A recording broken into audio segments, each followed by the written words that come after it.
Donald Trump won election. I'm still absorbing this. Joining me now for an election post-mortem and a look ahead is Norm Ornstein.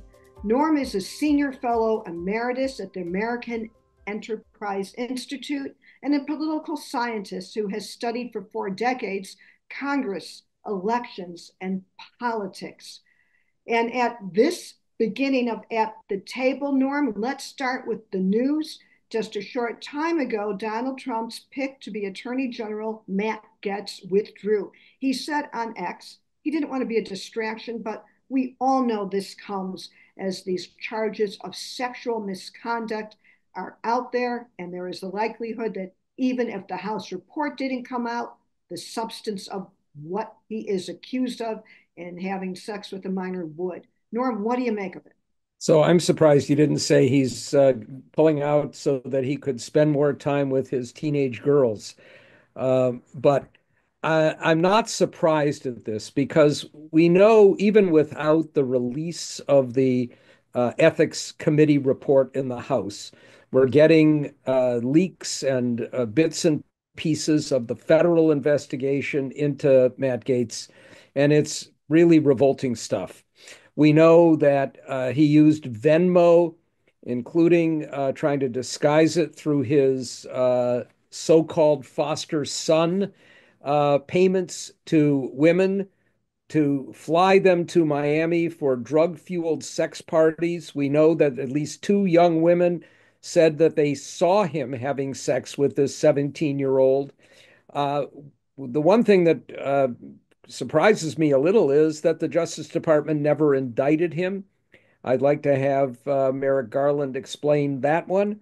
But the idea that this guy was going to go through any kind of confirmation hearing, that we would go through this process without having the full damning report released, just wasn't going to happen.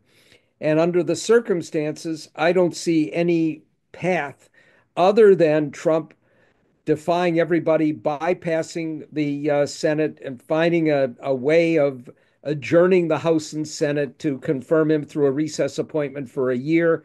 And more stuff would have come out that would have been just embarrassing and damning. So we haven't even gotten to the more perhaps substantive issue, which is that he had no qualifications to be attorney general. So everyone in the audience, here's the thing. I understand Trump is going to be the president and he has the power to pick who he wants, even somebody who will carry out orders if it's revenge or retaliation. But the rest of the Justice Department would still have to work. And, so does this mean also that we should look forward to maybe a saner pick uh, for Attorney General? Or is this just kind of a one off that the facts dealing with Getz are just so overwhelming? It only makes you think, did Trump think he could get away with it? So let's step back and look at this more broadly, Lynn. One thing we know is that in Trump's first administration, he had two attorneys general, uh, both of whom ended badly because although they were pretty vile characters, there were at least some limits as to how far they would go to weaponize the Justice Department. We know that 40 of the 44 cabinet level people in Trump's first term refused to endorse him. And we know that he had one criterion: experience was not that, loyalty was it. And we know he wanted and wants an attorney general who will use the Justice Department in whatever way the president wants him to, which is, as we know from Trump's own statements, to go after and punish the enemy within, his adversaries. And let's face it, even if you bring absolutely bogus charges against individuals, the weight of the Justice Department, the power of the Justice Department, people will have to spend huge sums of money, millions, on lawyers and to try and fend off those charges. So I would be very surprised, frankly, if we get somebody who would normally be considered in a sane administration in the running for the Justice Department. The one surprise that would be there is if the number two that he picked Todd Blanche, who was supposed to go in as the deputy attorney general, a reward for having shepherded Trump through some of these trials and indictments that he faced, for which he has now basically gotten off scot-free because of his election, but who has experience in the Justice Department. And lawyers I know and trust say that he is not like Matt Gaetz. I'd be surprised if he were the pick, and if he is, it will not end well. So Gates is out of the House, probably to the relief of his colleagues. Again, if our viewers don't know, he was seen as a gadfly who had power only because of the slim majority where one or two members can topple a speaker. But wouldn't you expect Trump to appoint him to some position where he wouldn't need Senate confirmation? It would not surprise me at all that he will get a position in the White House. But there's another twist to this, Lynn, to keep in mind. We're still waiting for three House races to get the final resolution. What it looks like now is that the House of Representatives, more likely than not, is going to have 220 Republicans, 215 Democrats, with 218 needed for the majority. We know that two of those House members have already been tabbed by Trump for positions. They're going to be leaving the House at the end of the term, or at least when they are confirmed. We have a combination of Mike Waltz in a Defense Department position and Elise Stefanik as ambassador to the United Nations. And we know that Matt Gaetz has not just resigned from the House, which is through the end of this Congress, January 3rd. He was elected to the next term. He said in a letter that he was not coming back. Now, Speaker Mike Johnson is not a fan of Matt Gaetz, but he's looking at the possibility for several months before these seats can be refilled of having less than a majority of Republicans in the House.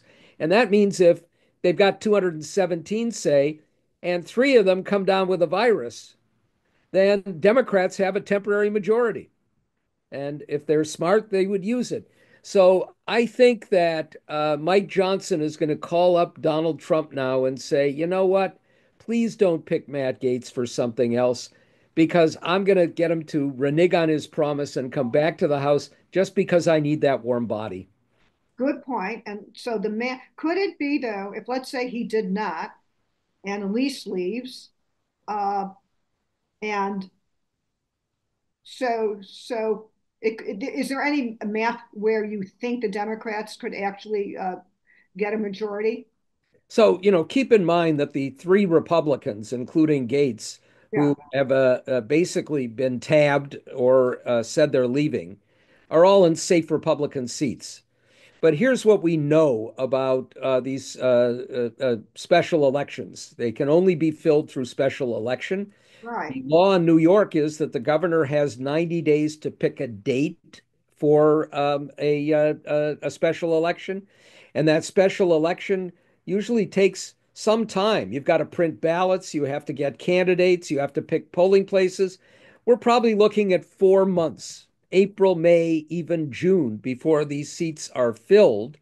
And during that time, let's say that even a small number of the Republicans in the House who are anti-vax Yeah. um, were actually not vaccinated themselves. Most of them probably got vaccinated and they're just taking this position for political purposes.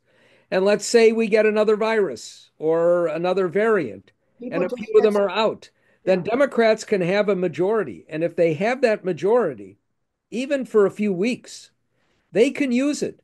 They can choose the Hakeem Jeffries as speaker Mhm. because the rule that they're going to have going in is that 9 members can have a privileged resolution to call for a vote on the speaker.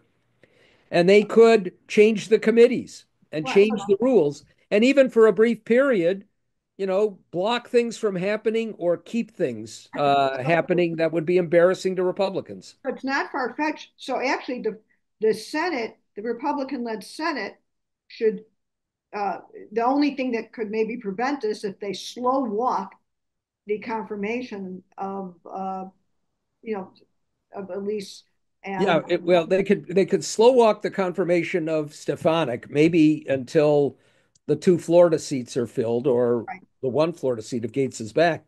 But we can't be sure that Trump won't pick somebody else from the House. And there's one other little twist here. I don't know how this is going to play out. Byron Donalds is an African American member of the House, an ultra right radical who was all in for Trump. And during the campaign, Trump, had him around all the time. He has been expecting a prize out of this, a position, and he's gotten nothing. We have not a single African American for any of the positions that Trump has announced. And I saw uh, Byron Donalds on television on one of the right wing networks, apparently looking very upset about this, but saying he has other plans, even though he hasn't been picked. He might resign and do something else. okay, And so we could have more of them. Trump is not thinking so much about what happens in the House as he is about himself. Surprise, surprise. So we could have some very interesting twists in the House, and I hope the Democrats in the House are ready for this. so let's get back to these other cabinet picks. Yeah. But before that, can you help me figure out what happened? Why did Harris lose? Why did Trump win? Okay. I mean, it's a toughie, and I have to say I was wrong, as many others were, and I was wrong for two prime reasons.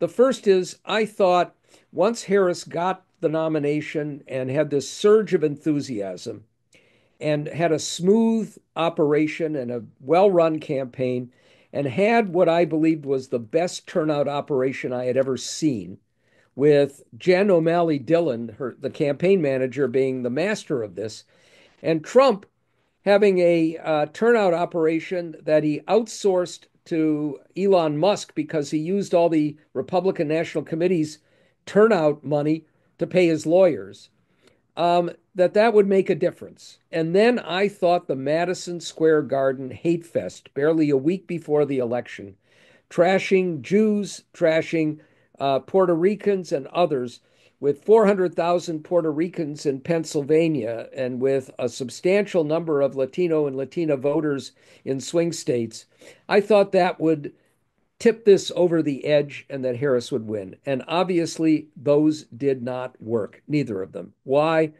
I think we can look back on this, and my judgment of this is first, COVID was a key, and a key in two ways.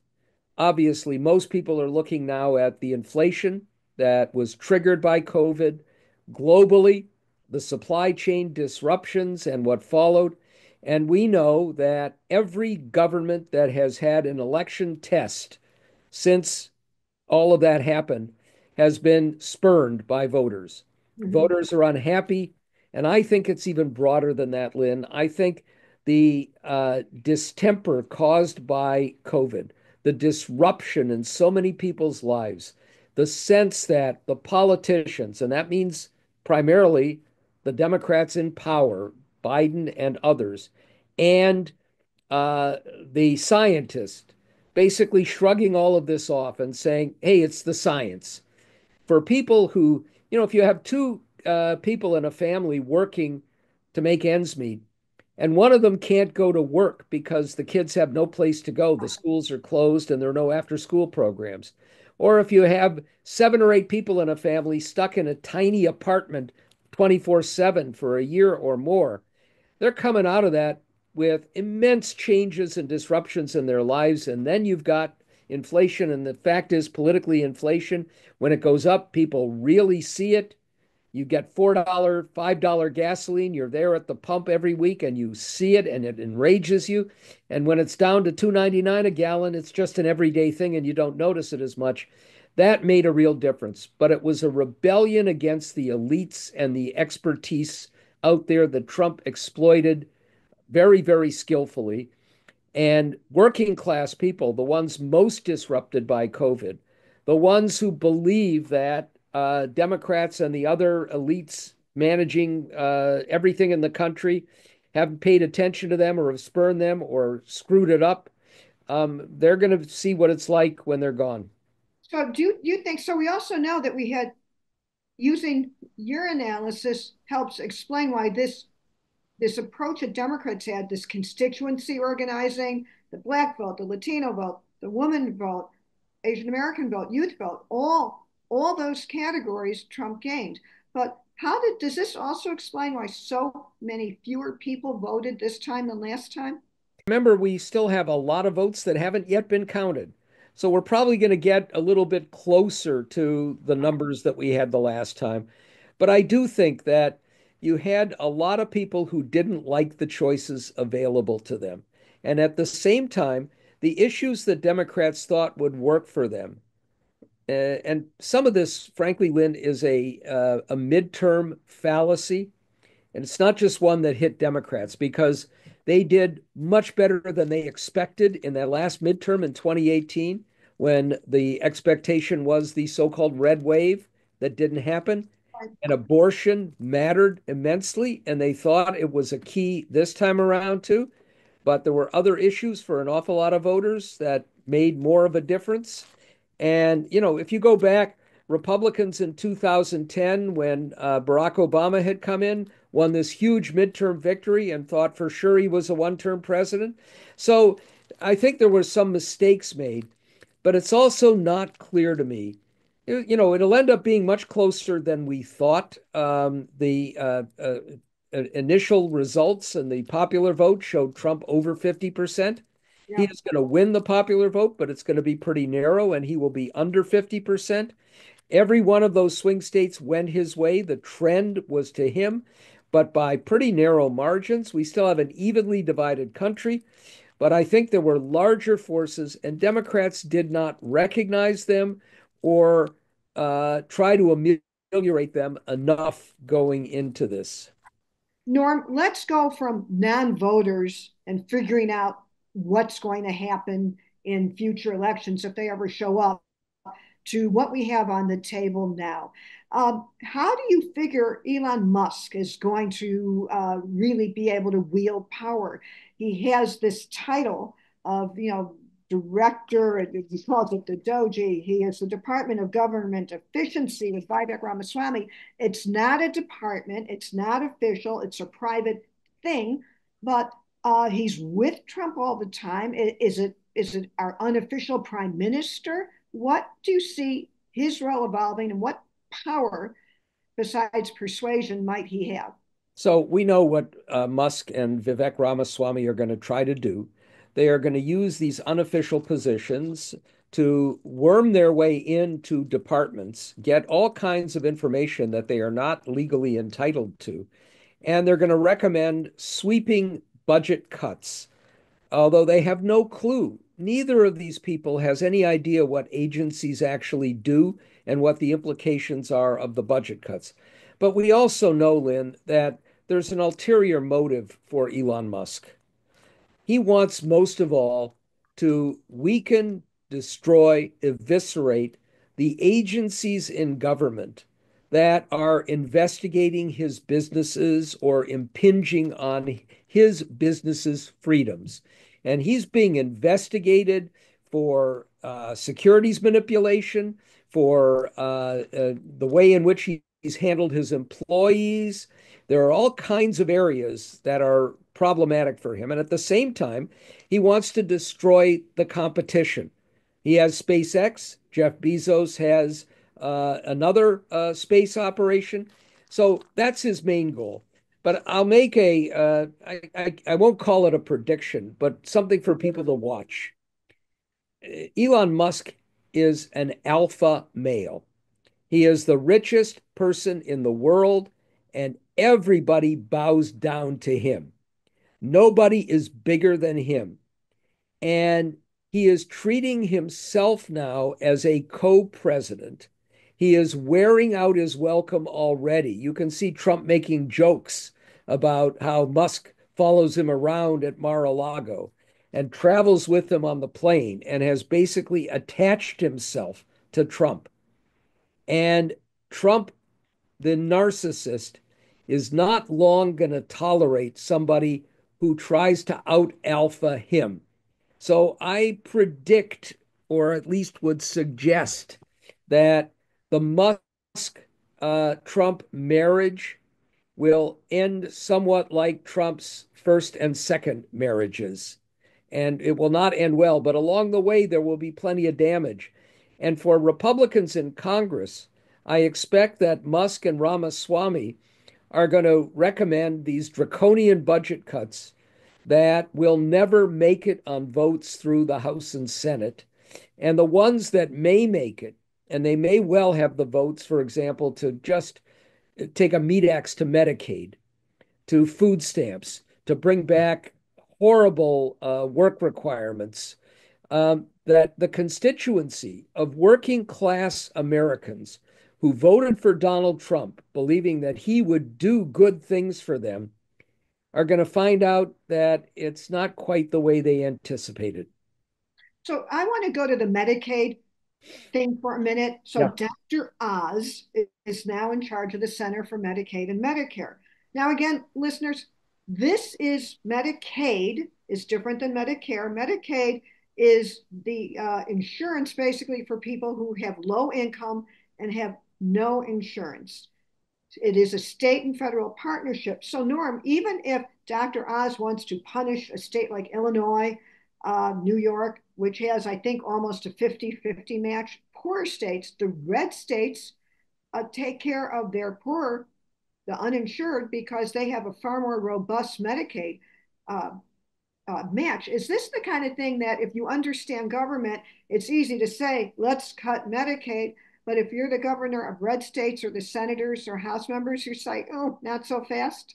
Absolutely. And keep one other thing in mind, Lynn, which is that Medicaid is also the single largest provider of nursing home care in the country. Yes. And it's the single largest expenditure for Medicaid. So we're looking at people whose parents are aging, who can't afford regular nursing home care, and their parents basically spend down their assets and use Medicaid to pay for the nursing home care. Actually, I'm glad you brought that up. Everyone who's listening, you may need Medicaid as you age, if you outlive your assets. Uh, it is a lot of formerly middle class people end up on Medicaid. People I know, people that some of our listeners may know because you just may not have the assets to live to 90 plus. So I always thought that was kind of an underused selling point to support Medicaid, that it's something that a lot of people could, maybe you want it there because you may need it.